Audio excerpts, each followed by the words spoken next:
Good evening. If you've been following the news about Jeffrey Epstein over the past few years, what happened this week in England is something many people thought would never happen. On Thursday morning, February 19th, British police arrested Prince Andrew. Well, he's not actually called Prince anymore. His brother, King Charles, took away that title last year. His legal name now is Andrew Mountbatten Windsor. But for most of his life, he was known as Prince Andrew, the Queen's second son, a member of one of the most powerful families in the world. Let me be very clear about what happened because this is important. British police arrested him on his 66th birthday and held him for questioning for 11 hours before releasing him. He has not been charged with a crime yet, but he is what police call under investigation. That means the police are still gathering evidence and deciding whether to formally charge him. Now, you might be wondering, arrested for what exactly? The charge is called misconduct in public office. Let me explain what that means in plain English. When Andrew was younger, before all the Epstein scandal came out, he had an official job working for the British government.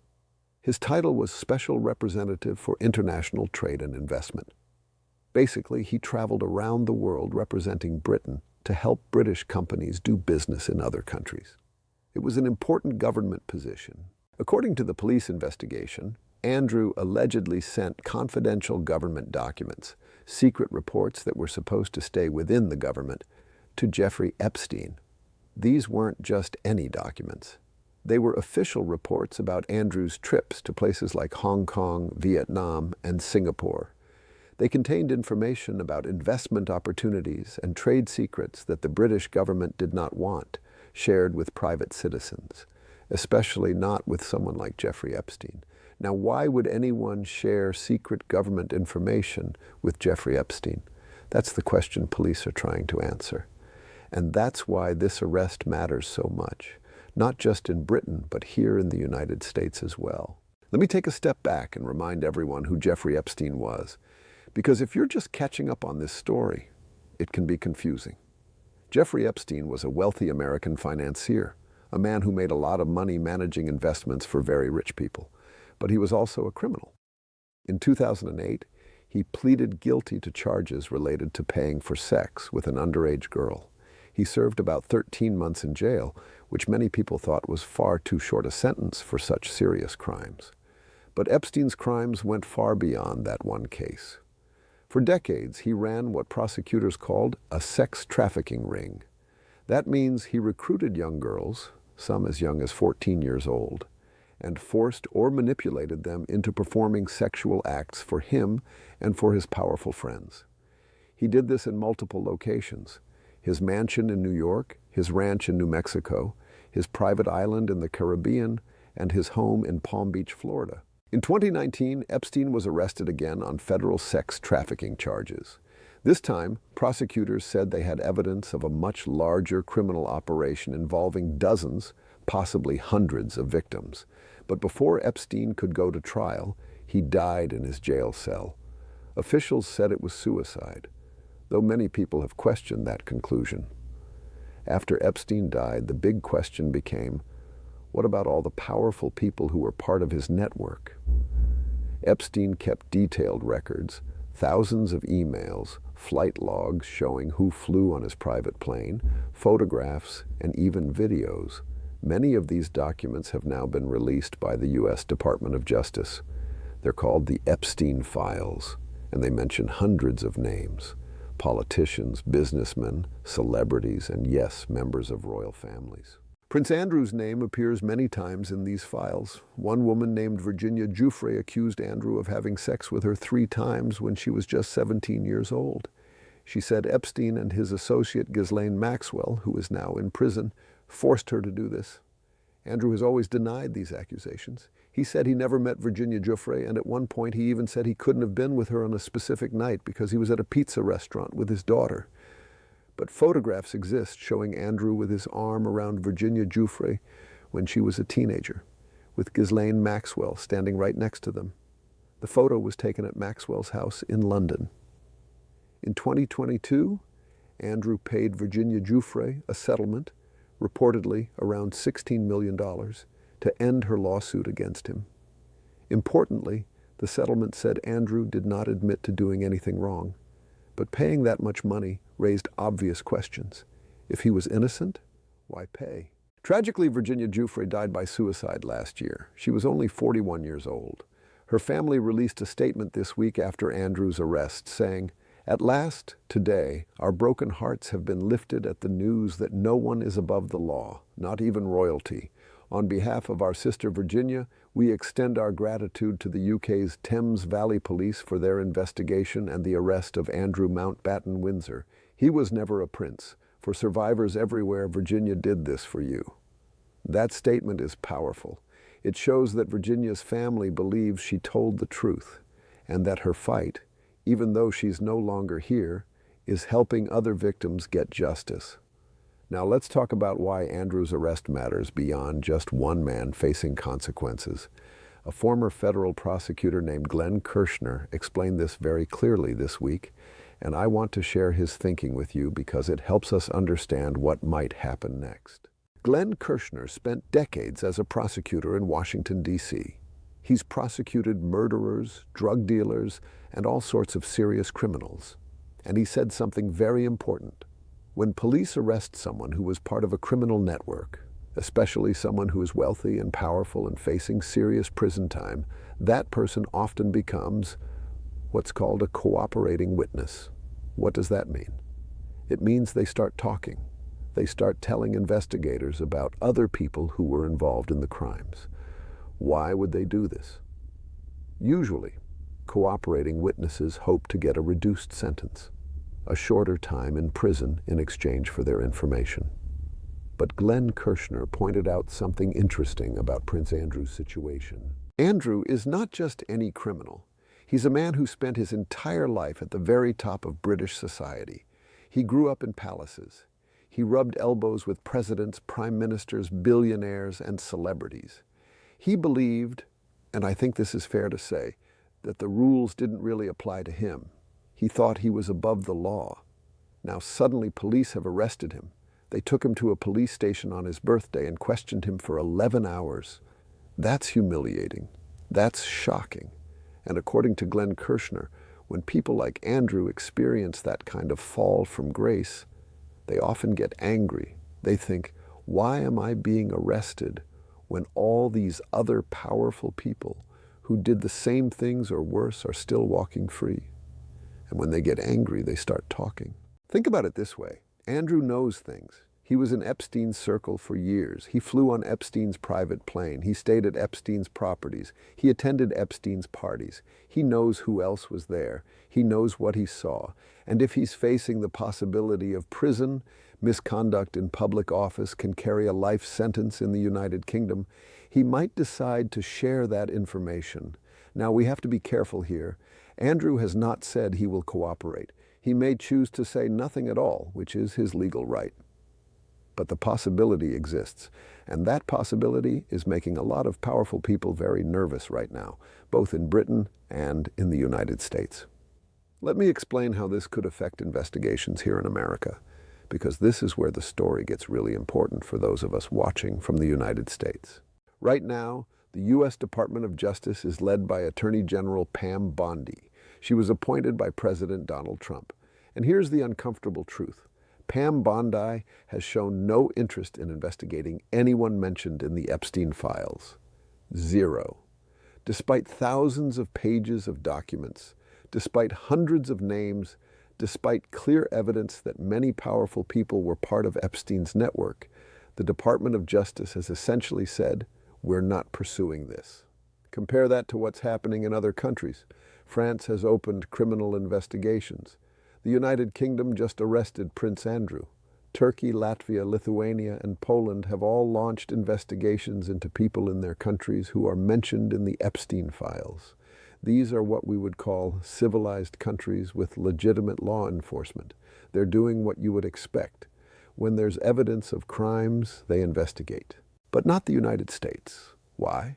Well, President Trump's name appears in the Epstein files more than 38,000 times, according to a New York Times analysis.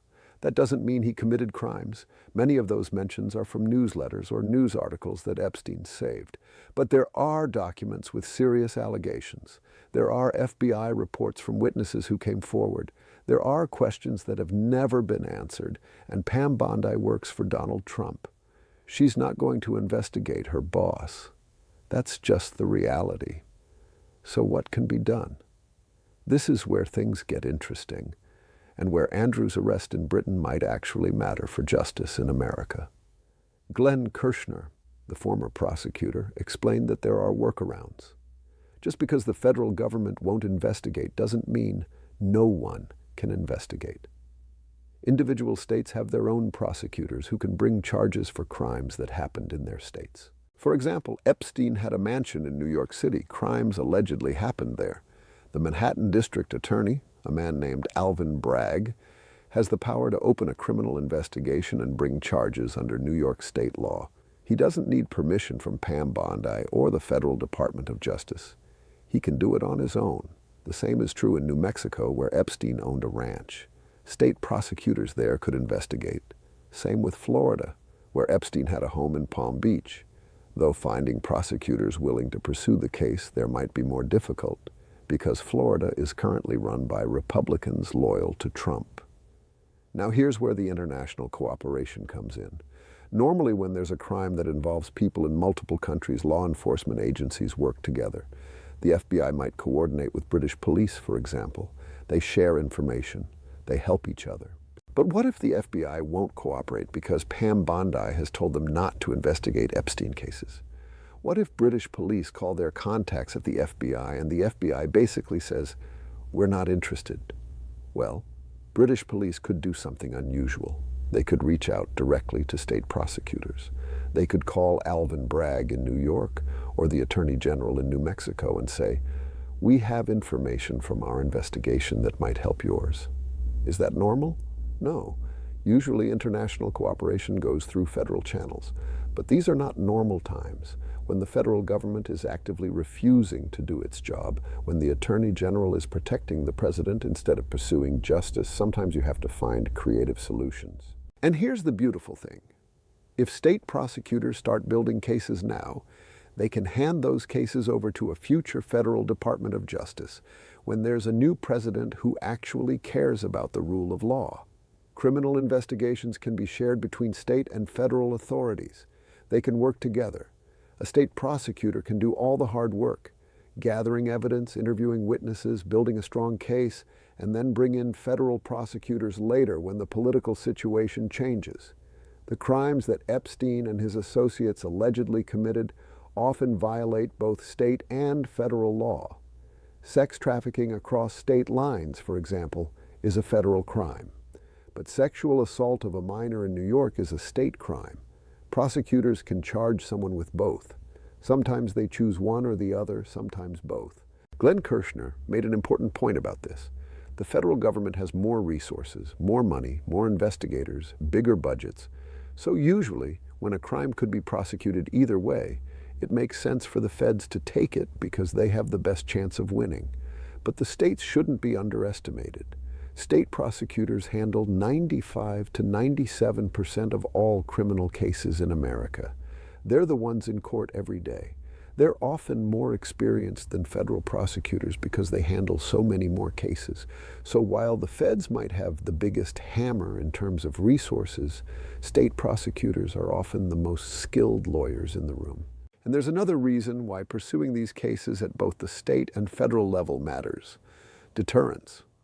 When people see that rich and powerful individuals are being hammered, not just charged, but seriously punished, it sends a message. It tells future criminals, you are not above the law. It doesn't matter how much money you have, how many famous friends you have, or what your job title is. If you commit these crimes, you will face consequences. Right now, that message is not being sent. Jeffrey Epstein is dead. Ghislaine Maxwell is in prison. And that's it. No one else. After decades of abuse involving over 1,000 victims, only 2 people have faced any consequences. That's not justice. That's a cover-up. Now, let's talk about what all of this means going forward, because I know many of you watching are wondering, will anyone else actually be held accountable? The honest answer is, we don't know yet.